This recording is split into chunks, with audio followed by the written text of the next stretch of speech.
여러분 안녕하세요.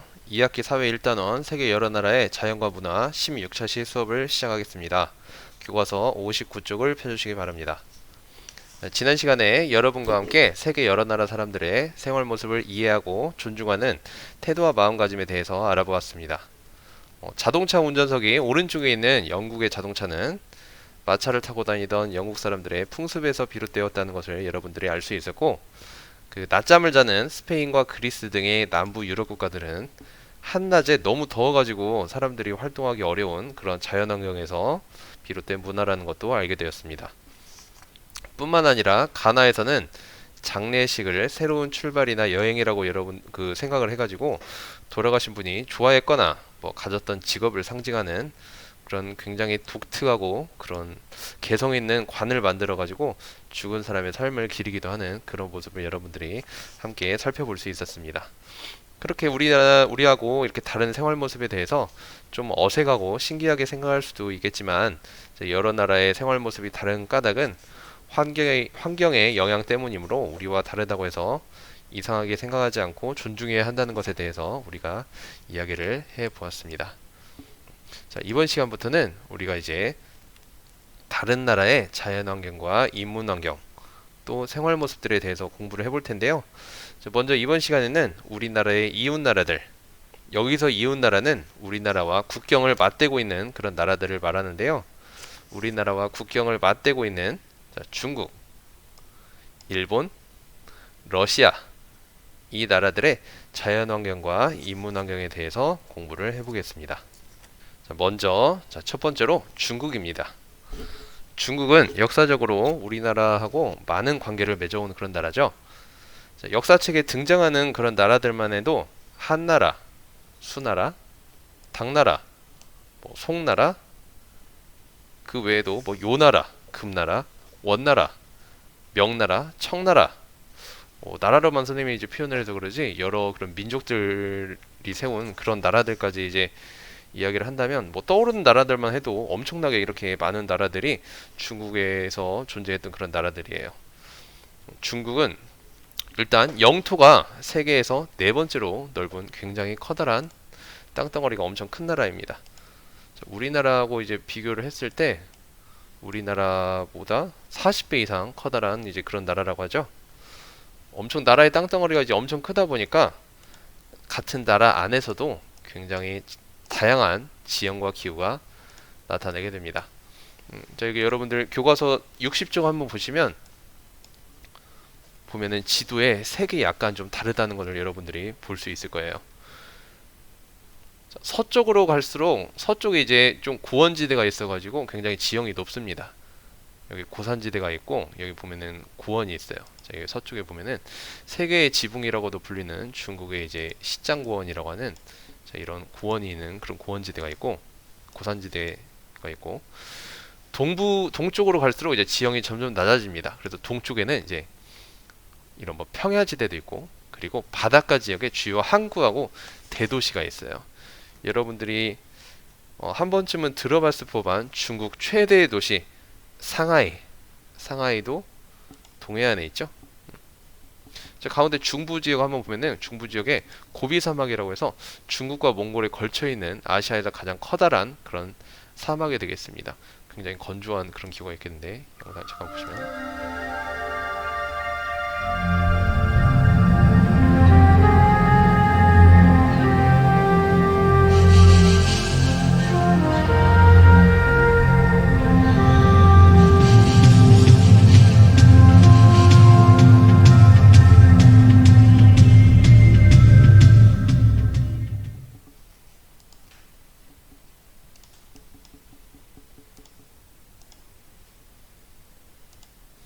자, 그리고 아까 이야기했던 것처럼 동쪽으로 갈수록 지형이 점점 낮아지고, 그리고 특히나 동부 지역은 바닷가가 있기 때문에 바닷가의 그런 유리한 지리적 이점을 활용해서 항구하고 대도시를 많이 발전을 하고 있습니다.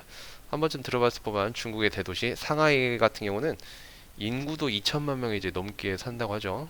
굉장히 커다란 그런 중국 최대의 도시이고, 중국은 세계에서 이제 인구도 가장 많은 나라이지만 여러 가지 산업도 굉장히 발달한 그런 나라가 되겠습니다. 다음으로 일본입니다. 자, 일본도 우리나라와 역사적으로 굉장히 많은 관계가 있는 나라죠. 자, 일찍이 삼국시대에 백제신라 고구려가 일본과 많은 교류를 하였고 그 후에 등장하는 많은 나라들이 일본과 때로는 싸우기도 하고 때로는 문화를 주고받아오는 그런 관계를 유지를 해왔습니다. 자, 일본은 우리나라 대한민국 한반도 크기에 비해 비교했을 때 약 1.5배 정도 좀 약간 좀 더 커다란 땅덩어리를 가지고 있고 흔히 일본을 이야기할 때 4개의 큰 섬과 3,000개가 넘는 작은 섬들로 이루어져 있다고 이렇게 이야기들을 많이 합니다. 4개의 큰 섬을 우리가 보통 맨 남쪽에 있는 아래에 있는 이 섬을 규슈, 그 다음에 그 후에 있는 약간 위에 있는 시코쿠, 그 다음에 여기 가장 4개의 큰 섬 중에서도 가장 큰 일본의 수도 도쿄가 들어있는 이 섬을 혼슈, 가장 북쪽에 있는 이 섬을 우리가 홋카이도라고 이렇게 이야기를 합니다. 국토 대부분이 섬나라인데 섬나라이지만 또 국토 대부분이 산지로 이루어져 있어요. 그리고 화산이 굉장히 많고 지진 활동이 굉장히 활발합니다. 섬나라다 보니까 아무래도 바다에 둘러싸인 나라이기 때문에 전체적으로 나라가 습한 편이고 비와 눈도 많이 내려요. 물론 남쪽 지역은 비가 많이 내리고 북쪽 지역은 겨울에 특히 겨울에 눈이 많이 내리겠죠. 뭐 원료 수입이라든지 제품 수출에 유리한 그런 태평양에 닿아 있는 그런 연안을 따라서 공업이 굉장히 발달한 그런 나라입니다. 자, 일본은 굉장히 좀 길게 늘어져 있는 그런 나라 형태이기 때문에 같은 나라 안에서도 기후가 굉장히 좀 다양하게 나타나는 편이에요. 일본의 좀 북쪽인 홋카이도 섬의 그런 기후가 그 자연 환경에 대해서 한번 볼 수 있도록 하겠습니다. 홋카이도 섬은 일본에서도 이제 북쪽에 있기 때문에 굉장히 이제 눈이 많이 내리는 지역이에요. 일본 자체가 비와 눈이 많이 내리는 지역인데 그 중에서도 특히 홋카이도 섬은 눈이 많이 내린다고 합니다. 연평균 적설량 290cm, 한 달에 25일 이상 눈이 내린다 하니 홋카이도 사람들에게 눈은 생활의 일부입니다. 폭설로 인한 교통체증이나 사고는 수십 년간 눈에 단련된 홋카이도 사람들에게는 먼 나라 이야기쯤으로 보였습니다. 눈이 워낙 많이 내려서 홋카이도 지역에 사는 사람들은 단련이 되어 있어가지고 교통체증 이러는 것이 남의 나라 이야기처럼 들려진다고 그런 이야기가 굉장히 좀 흥미롭네요. 자, 다음으로 러시아입니다.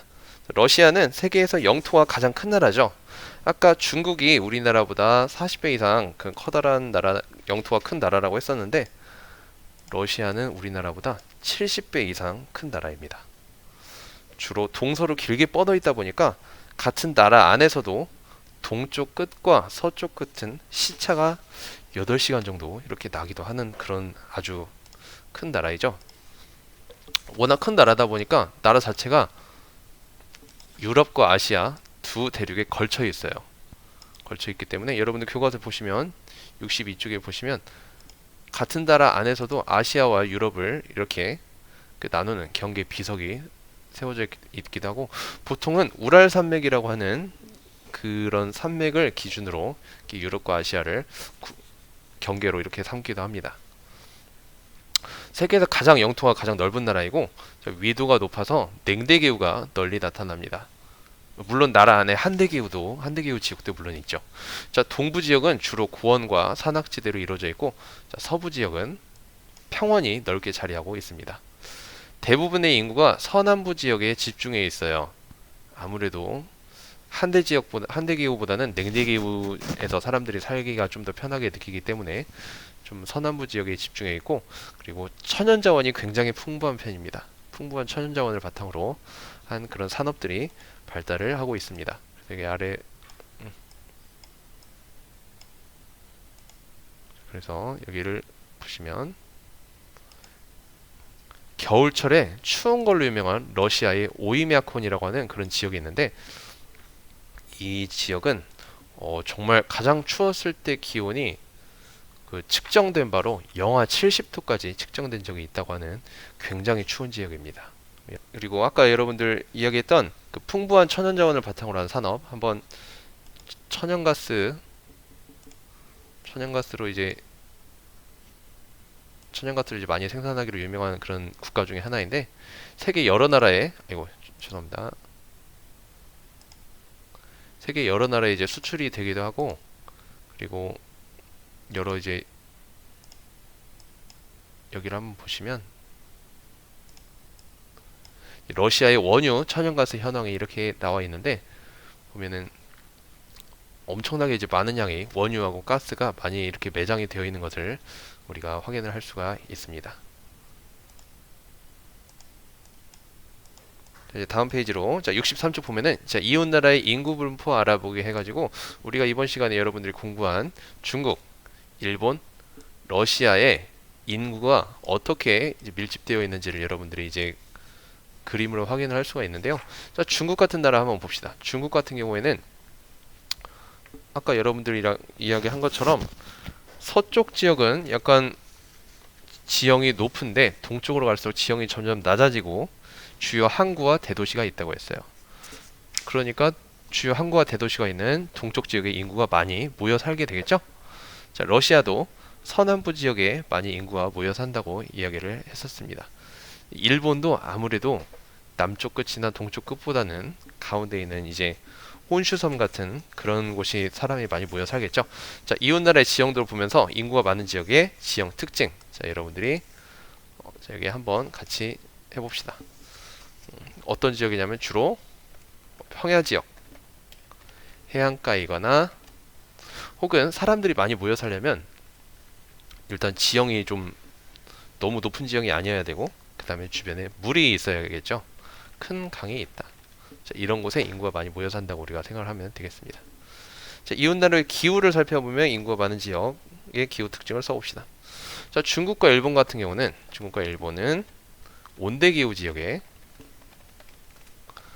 러시아는 물론 한대기후가 있기도 한데 한대기후보다는 냉대기후나 건조기후가 나타나는 곳에 사람들이 많이 산다. 좀 줄여볼까요? 냉대기후나 건조기후가 나타나는 곳에.